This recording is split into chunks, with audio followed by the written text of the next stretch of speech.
Have you ever found something in a place so forgotten, so broken, that it had no right to still be alive? And when you did it look at you like it didn't expect kindness to exist anymore? The junkyard was a graveyard of machines and old mistakes. Sun-baked hulls of forgotten freighters, rusted utility bots, shredded metal canisters, all stacked high and silent like the remains of a civilization that never got it quite right. Callan Ridge knew the yard better than anyone. He walked it every day, boots crunching through dust and wire, looking for parts he could salvage, systems he could repair, something, anything, that might still have a use. But that morning, something was different. It was the silence. Not the usual stillness of abandoned tech, but a deeper quiet, the kind that made your spine tighten. The kind that said you are not alone here. Colin paused near the southern scrap wall, next to the broken fuselage of an old survey drone. He heard it again, soft, faint, a sound too alive for this dead place. A breath, barely a whisper. He knelt. Beneath a half-crushed cargo crate, something shifted.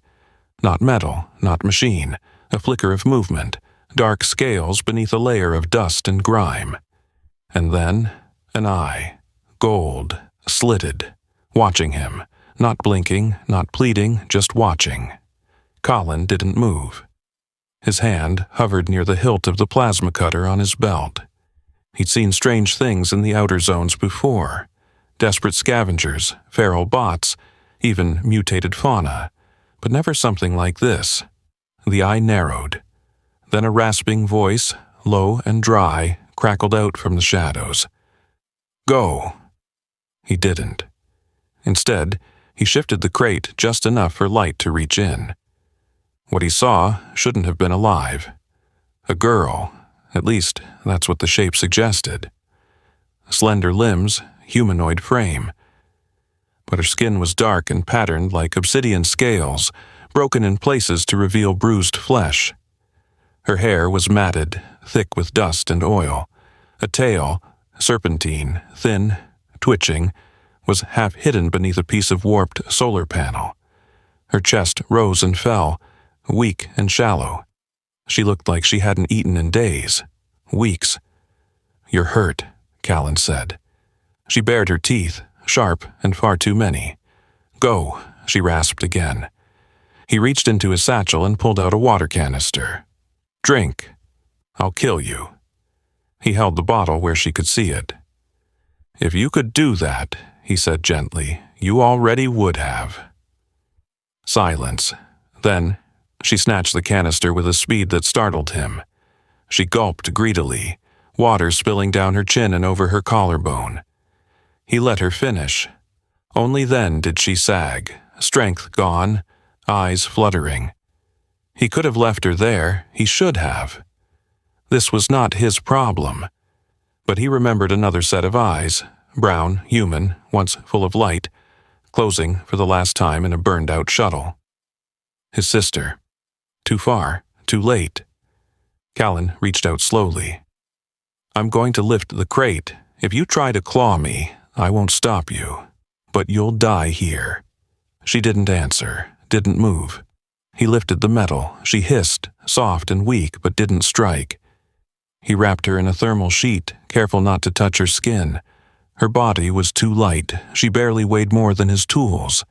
As he carried her back across the junkyard, he expected someone to see, to stop him, to care. No one did. The outskirts were like that. No one watched unless you owed them.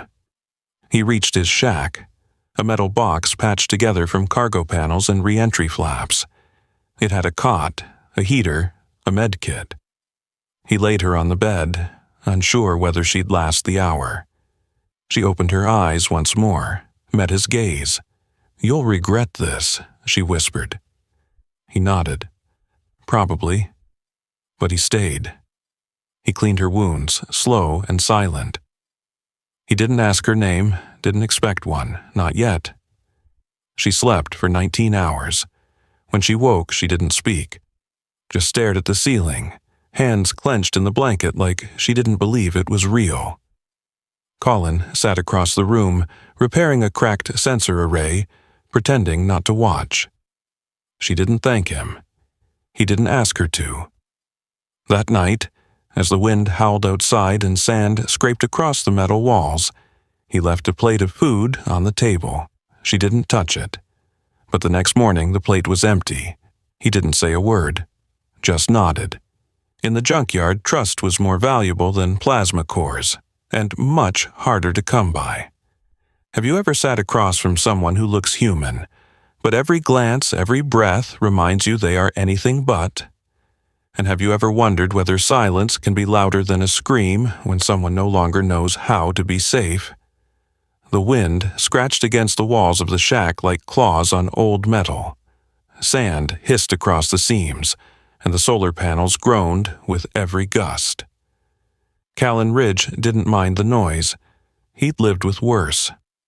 The world outside might have been empty, but inside, it was the silence that felt sharp. She hadn't spoken again, not in a full day. She hadn't tried to run, hadn't asked for anything, hadn't looked him in the eyes. She just existed, like something halfway between recovery and extinction. Callan moved carefully around her, not because he was afraid, but because he knew fear when he saw it living in someone's spine. She sat on the cot, blanket around her shoulders, her tail curled tight against her thigh like a question mark no one dared answer.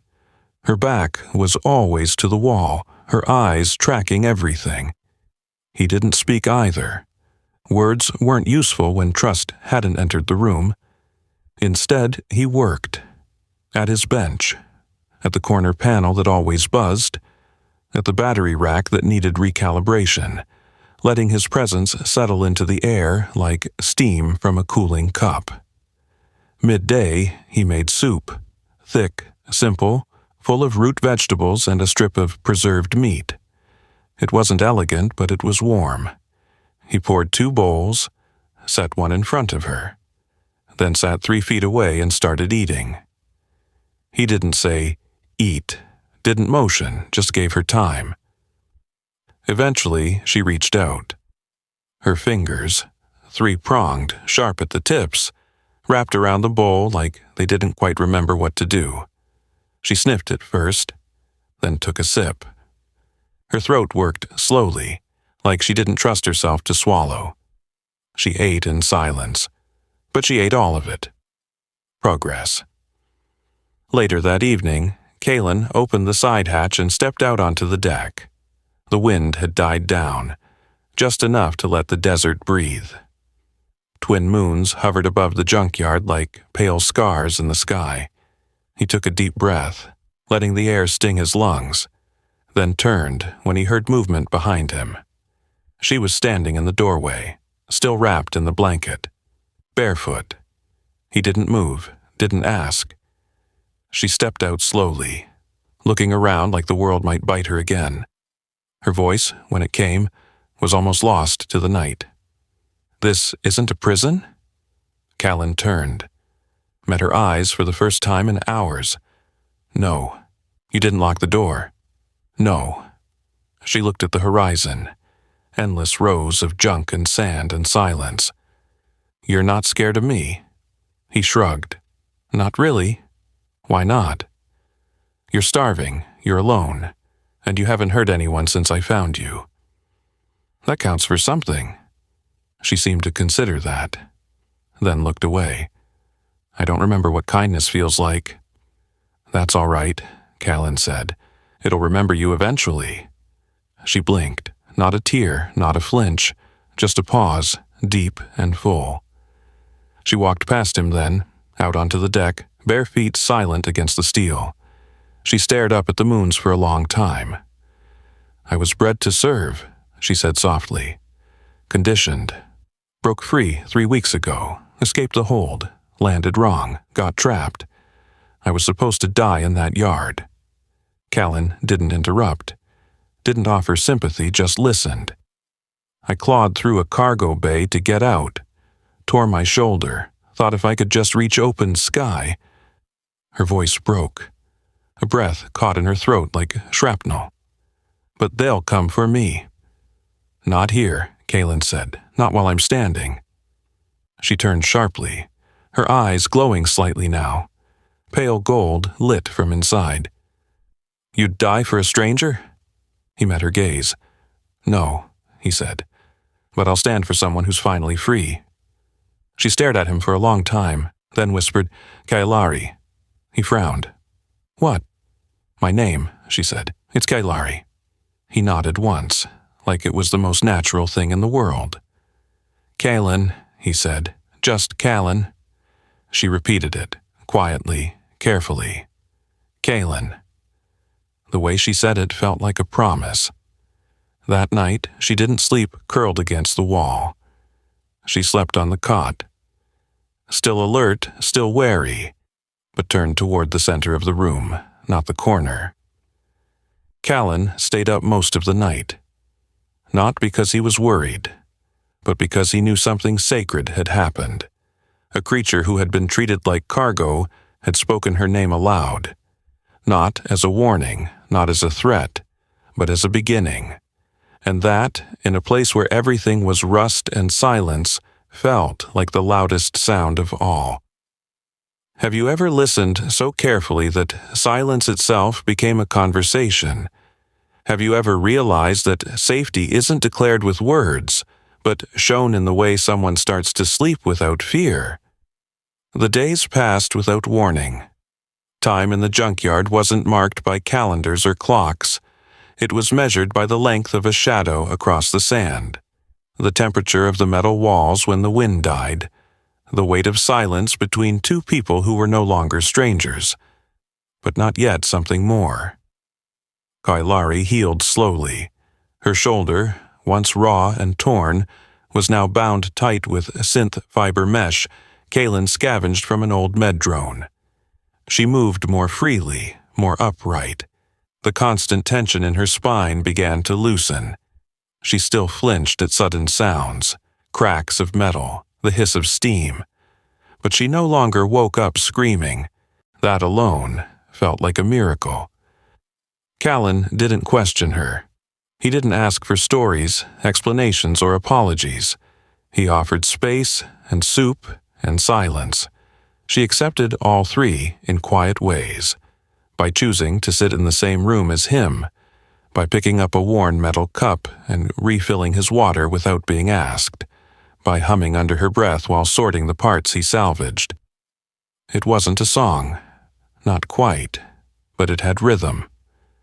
One evening, as the wind curled around the shack like an old ghost, Callan sat with his boots off, legs stretched before the hearth. The fire was real tonight. Scrap wood and resin cubes sparking inside a steel drum bolted to the floor. Kailari was across the room, perched on the bench near the sealed window. She was carving something. Callan watched quietly. Her claws, sharp and curved, moved with precision over a block of polymer. She worked without a template. Her eyes narrowed, lips barely moving as if mouthing instructions from memory. "What are you making?" he asked. She didn't look up. Memory shard. He waited. After a moment, she continued. "My people used to make them. When someone we loved died, we'd carve a piece, hold it, burn it under moonlight." Callan nodded. "You're not burning it?" She paused. "Not yet." He didn't push. She worked in silence. Later, she handed it to him without ceremony, a smooth oval, slightly warm from her hand. On one side, a simple raised shape, a flame, cradled by two wings. "It means safe fire," she said.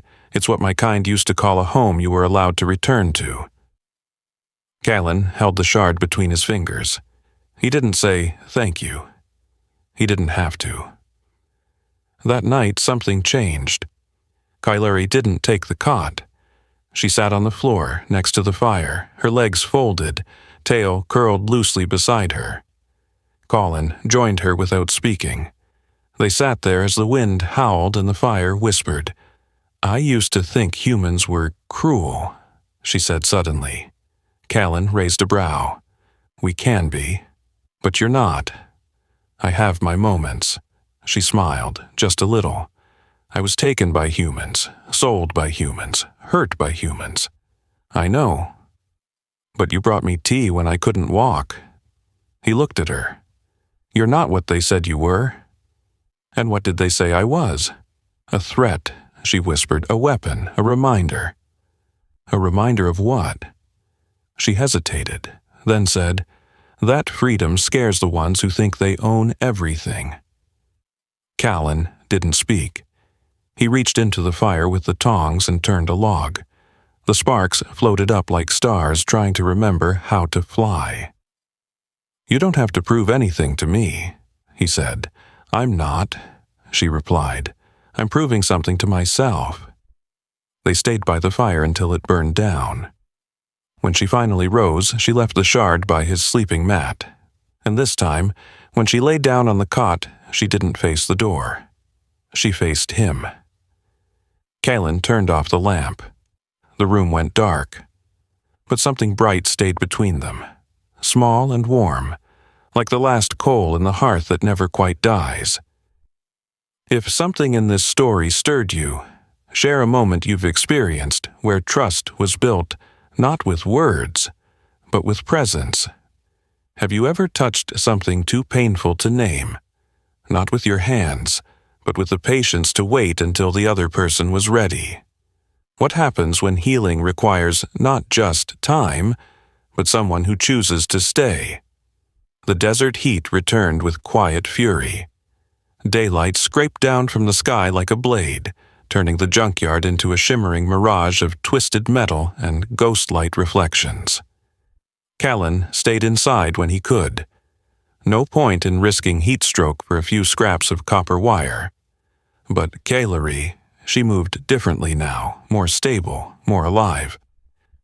She had taken to climbing the upper decks of the shack, sitting cross-legged on the solar panel supports with her eyes half closed, as if listening to something only she could hear. Her skin shimmered faintly in the sun, scales catching the light like shattered glass. The ridge of her tail flicked slowly whenever she was deep in thought. Callan didn't disturb her. He watched from below, cleaning his tools, cataloging parts, scribbling notes into his old dog-eared notebook, until the day she fell. Not far, just a misstep, a loose bolt, a half-second of imbalance. But when she landed wrong and clutched her shoulder with a hiss of pain, something inside him surged. He ran to her side, dropped to his knees. You all right? She was breathing fast, too fast. Her claws dug into the sand. I'm fine. You're not. Don't touch me. But her voice shook. Her hands trembled. He didn't move closer, just waited. And then, without looking at him, she said, It's burning again. He understood, not literal fire, the old pain. The memory lodged beneath her skin like shrapnel. I need you to help, she said, so quietly it almost wasn't real. He nodded. They went inside. In the corner of the shack, beside the rack of tools, there was an old medical chair. Callan had used it twice.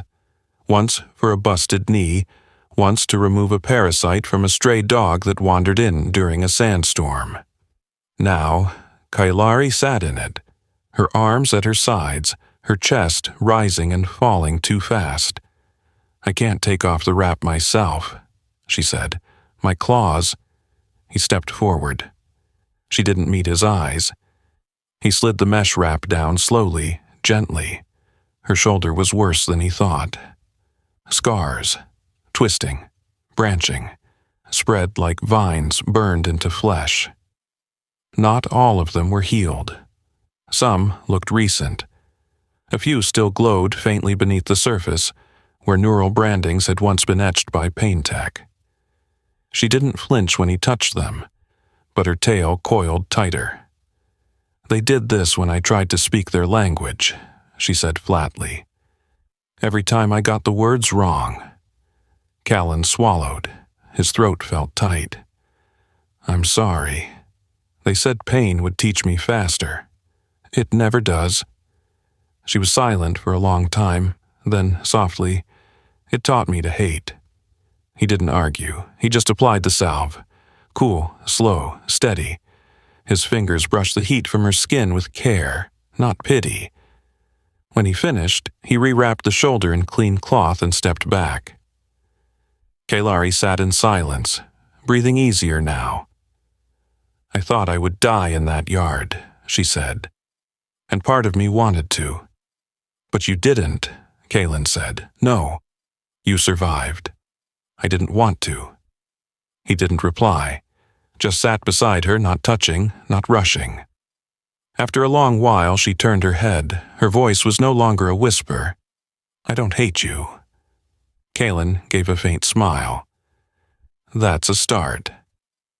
She stood slowly, walked to the small mirror above the sink, and stared at herself for a moment. Then she reached up and touched the scar on her neck.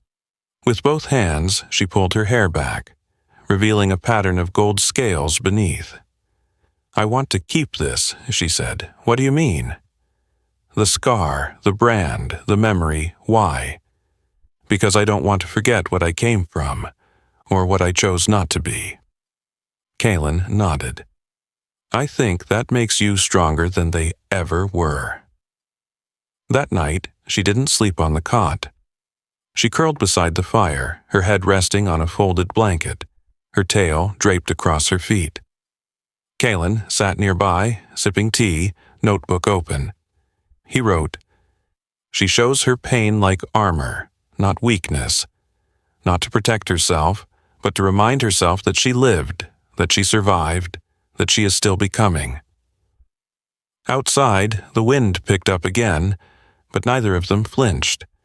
Because inside, there was something steadier than wind, something stronger than pain.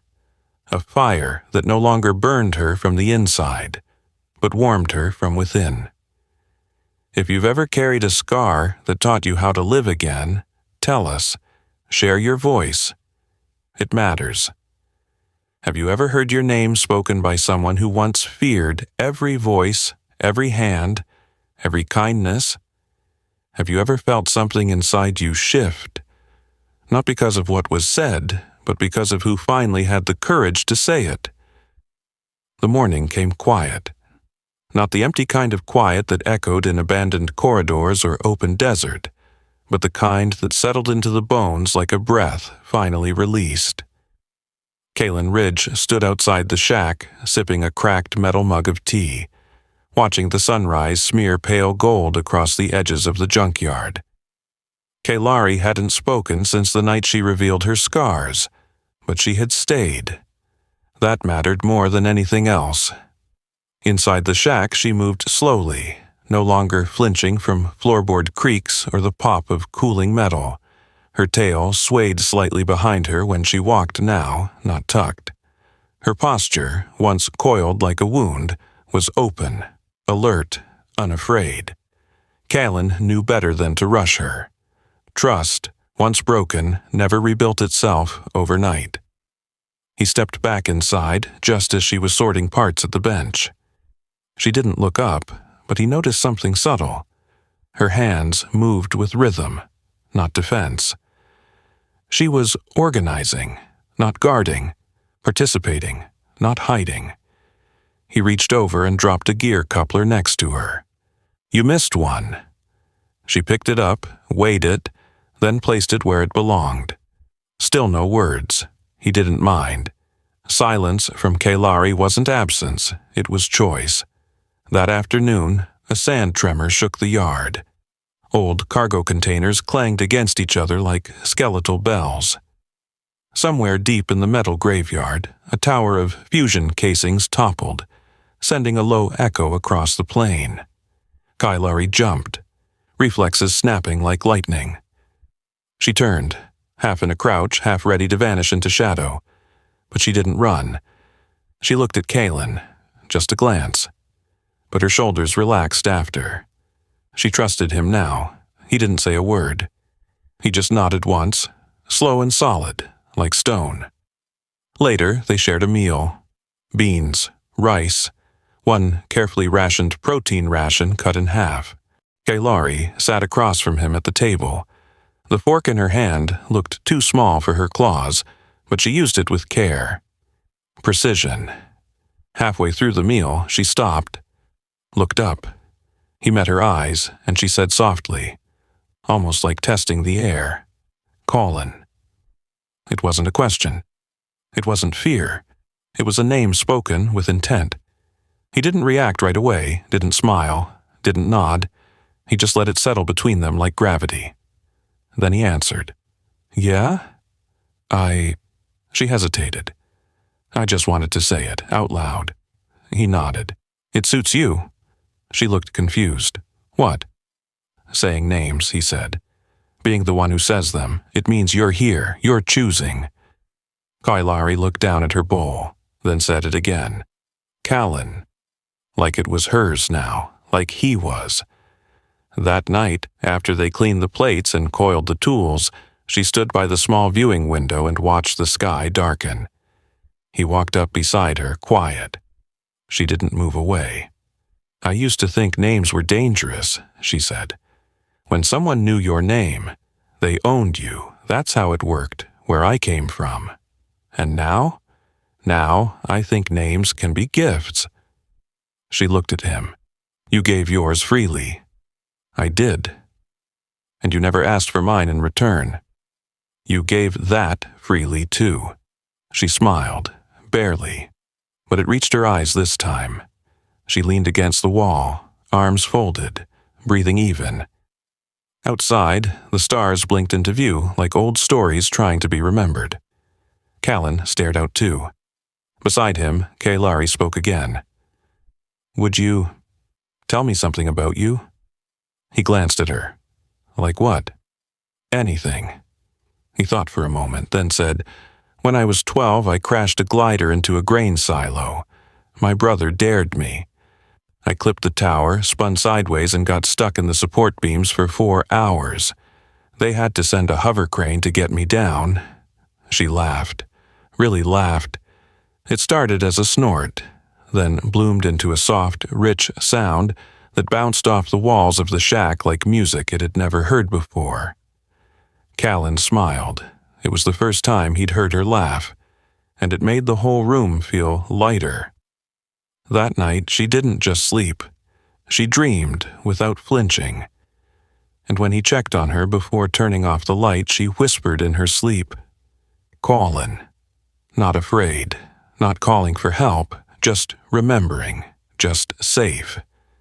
If you've ever learned someone's name and felt the weight of what it meant to them, share that moment. Sometimes saying a name is the first step toward becoming whole. Have you ever known, without being told, that a moment was about to change everything? That peace was only a pause between storms, and the next one had already begun to gather just beyond your field of vision? It started with a flicker, a light in the sky that didn't belong. Callan spotted it first, just before dawn, while checking the solar diagnostics. A distant glint hovering too long, moving too slow to be a meteor. It shimmered blue and cold against the early morning gray, then vanished behind a cloud like a predator returning to cover. He didn't say anything right away, didn't want to break the calm. Kailari had been smiling that morning.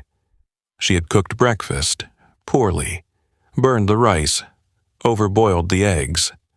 But she was proud, and Callan had eaten every bite. He watched her as she cleaned the plates, tail swaying slightly to an imaginary rhythm. And he knew something had come looking for her. It was just a matter of time. That evening, the wind carried a hum, low, subharmonic. Not loud enough for human ears to pick up easily, but Callan had trained as a technician. His tools caught it. His body remembered it. An approaching dropship. Unregistered, stealth-cloaked, fast. He double-checked the proximity grid. Nothing. Whatever was coming, it didn't want to be seen, but Kailari felt it too. She stood outside the shack at sunset, her back to the wind, her eyes closed. They found me. It wasn't a question. Callan nodded. You sure? She turned. Her voice was steady. I know the sound they make. It's like a blade waiting to land. Callan didn't ask how she knew. He didn't need to. Inside the shack, he pulled out the one thing he never expected to use again, a pulse rifle buried under the floorboards, wrapped in cloth, uncharged, half-rusted, but functional. Kylori watched him from the doorway. You're not a soldier. No? Then why? He looked up. Because they're not coming for a Drakari. They're coming to erase a choice, and I'm part of that choice now. Kylori inhaled slowly. I can run. You could. I don't want to. He nodded. I don't want you to. They worked in silence, barricading the door, turning off the beacon lights.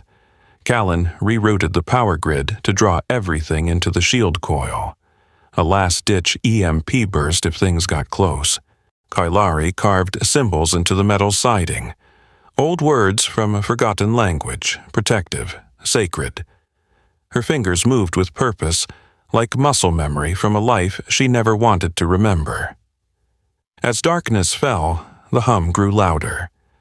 Then the sky split open. A single ship descended, black as morning cloth, its surface smooth and seamless. No windows, no ports, just presence. It hovered above the junkyard, pushing dust and debris in every direction. Then, stillness. A voice, amplified, filled the air. Kylori, you are property of the Zareth Accord. Return for processing. She didn't move. Callan raised the rifle, the voice again. This is not your world. You are a rogue element. Return or be neutralized. Kylori stepped forward. Her voice, when she spoke, cut through the dust like a blade. I am not property. A moment of silence. Then the ship released a hatch. 3 figures dropped, dark suits, visors glowing, weapons drawn. Callan didn't wait. He fired once. Just enough to knock them off balance. Kylori moved faster than he'd ever seen. Her wings unfurled for the first time. Slender but strong. Translucent membranes veined with gold light. She soared past the ship, landed behind the soldiers and struck like lightning. The first never saw her coming.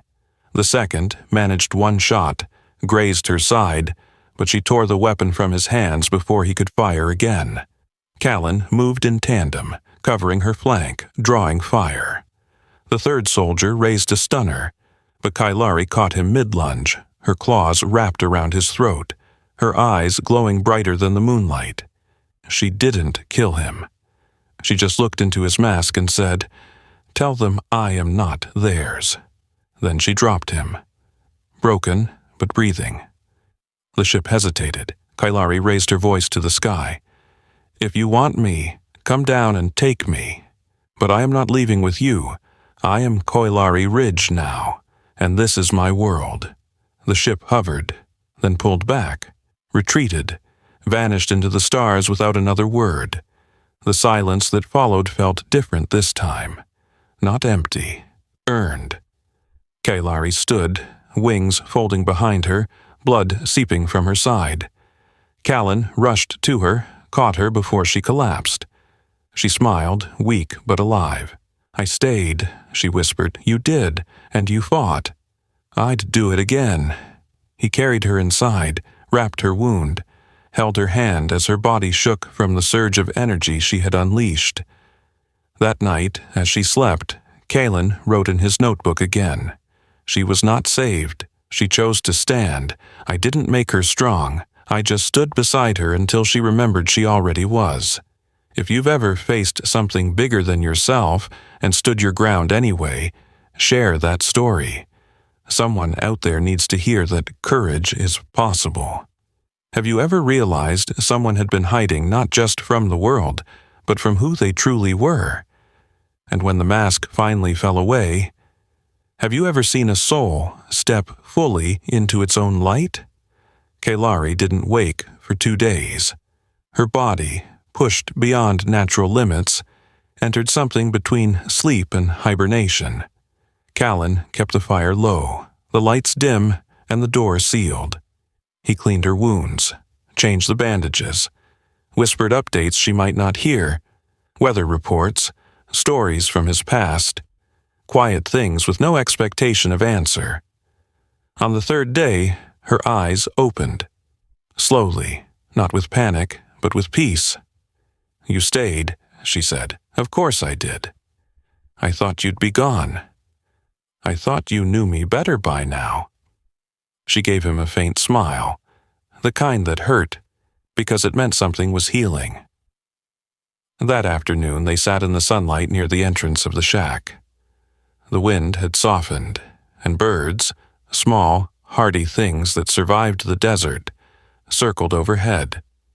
Kailari rested against the wall, her wings folded, her movements slower but deliberate. Colin handed her a mug of tea. She took it, hands steady now. "I wasn't supposed to live," she said suddenly. "Not after what I did."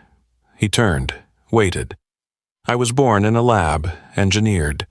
Drakari genetics mixed with artificial control inhibitors. A prototype, the perfect weapon, the perfect slave." Her voice was quiet, flat. "I broke programming at 9 years old, burned down the facility. I don't remember most of it, just the fire and the screams." Callan didn't flinch, didn't speak. She went on. "They rebuilt me, retrained me. But something stayed broken. I didn't obey, not the way they wanted, so they punished me again, until one day I stopped screaming." She looked at him now, eyes like molten metal, unwavering. "I stopped being anything but anger." Kaelin took a breath. "You're not just what they made." "No," she agreed. "I'm not." She reached into the folds of her blanket, pulled out a small object. The memory shard. Same one she had carved before. But it was different now. She handed it to him. He turned it in his hands. On one side, the symbol of safe fire remained, but on the other, a new carving. 2 figures. One tall, one with wings, sitting beneath a star. "Shedding a name isn't easy," she said, "but I've carried one all this time, a name I never spoke, not even to myself." Kaelin waited. "It's not Kailari," she said. "That's what they called me, a designation, not a name." He nodded. "So what is it?" She looked up at the sky, pale blue, open. "I don't know yet," she said, "but when I find it, I'll let you say it first." Later, she stood, walked barefoot through the junkyard, not hiding, just moving. Her tail swept softly across the sand. Her wings caught the light. Callan watched from the porch, a wrench in his hand, and a hollow growing in his chest. Not fear, not sadness, but the recognition that she was no longer his to protect. She was hers now. That night, she returned to the shack with a small bundle. Inside, fragments of an old badge, cracked circuitry, and the torn cloth of a uniform. "This was theirs," she said. "Now it's gone." She dropped it into the fire, watched it burn. The flames rose higher than usual, licking blue, then purple, then gold. The fire hissed, then quieted. She knelt, not in prayer, in farewell. Then she stood and turned. "Tomorrow," she said, "we build something new." "What?" "A transmitter," she replied, "to call others, survivors. People like me. Are you ready for that?" She looked him dead in the eye. "I'm not just a survivor anymore, I'm a beacon." That night they slept with the window open. No alarms, no weapons drawn, just stars above, and the quiet breath of a world that was beginning again. If you've ever shed a name someone gave you, and stepped into the truth of who you are, tell us. Your story could be someone else's light. Some names are given by others. Some are forced upon us, carved into us by cruelty, repetition, or silence. And then, some names we choose, because we've finally become the person strong enough to claim them. The transmitter stood tall now. Rusty but repaired, repurposed from a weather beacon Callan had salvaged from an old survey tower. Kailari's claws had rewired the interface panel from scratch. They worked together for 3 days, shoulders brushing. Tools passed back and forth without a word. When it activated, it hummed like a song no one had heard in a long, long time. She programmed it with a signal, low band, short range, encrypted in a dialect the Zereth Empire had long since forgotten to monitor. Not a call for help, not a distress beacon, an invitation to survivors, to runaways, to those once hunted. You are not alone anymore. Then she let it run. She didn't wait by it, didn't obsess. She let it hum. Because she had already begun to live, not just survive. It had been a month since the soldiers came. A month since she collapsed into Kalen's arms and whispered I stayed. A month since he stopped wondering when she'd leave. They built a greenhouse next. Simple, polyglass and scrap steel, stitched together with patience and dry humor. Kailari found seedlings in the storage cache, native herbs from her world, long dormant. Callan offered his clumsy attempts at planting techniques. She laughed at him. He didn't mind. Some things were meant to grow in strange soil. One evening, the sky turned soft. Not with heat or storm, but with something gentler. Possibility. Kailari sat on the porch, her legs drawn up, wings folded behind her like a cloak of silence. Callan brought her tea, set it beside her. She didn't speak for a long time, then she said, I think I'm ready. He sat down beside her. For what? She looked out at the horizon. To let go. He nodded. She reached into the small pouch at her waist and pulled out the last memory shard. Different than the others. Not carved, not finished. A blank surface. She handed it to him. I want you to mark it. He blinked. Me? You've known me better than anyone ever has, better than I did. You saw me before I remembered I could be seen. He hesitated, then took the shard. His hands moved slowly, carefully. He carved 2 letters. Not in any known alphabet, but in hers. He handed it back. She traced the symbols with her finger.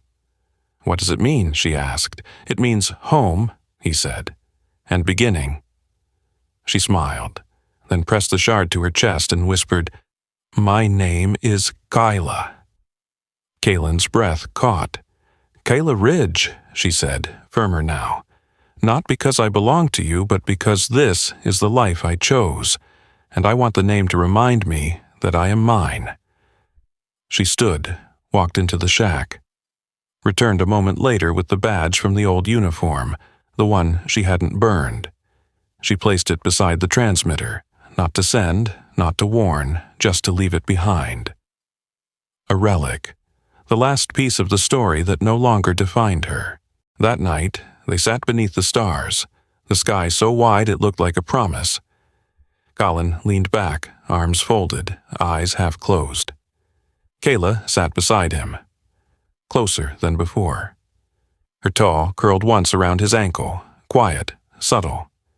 He didn't move, just smiled, and she leaned her head against his shoulder. I thought I was alone, she said. You were, he replied, but not anymore. No, she said, never again. Far above, a faint ping echoed from the transmitter. Not a threat, not a trap. A reply. Somewhere out there someone heard. And for the first time in her life, Kayla didn't flinch at being found. She welcomed it. She was not a weapon, not a slave, not a mistake. She was Kayla Ridge, and she had built something no one could take from her. A name, a home, a future. If this story touched you, if you've ever had to rebuild your identity from pieces others tried to break, tell us. Your words might become someone else's hope.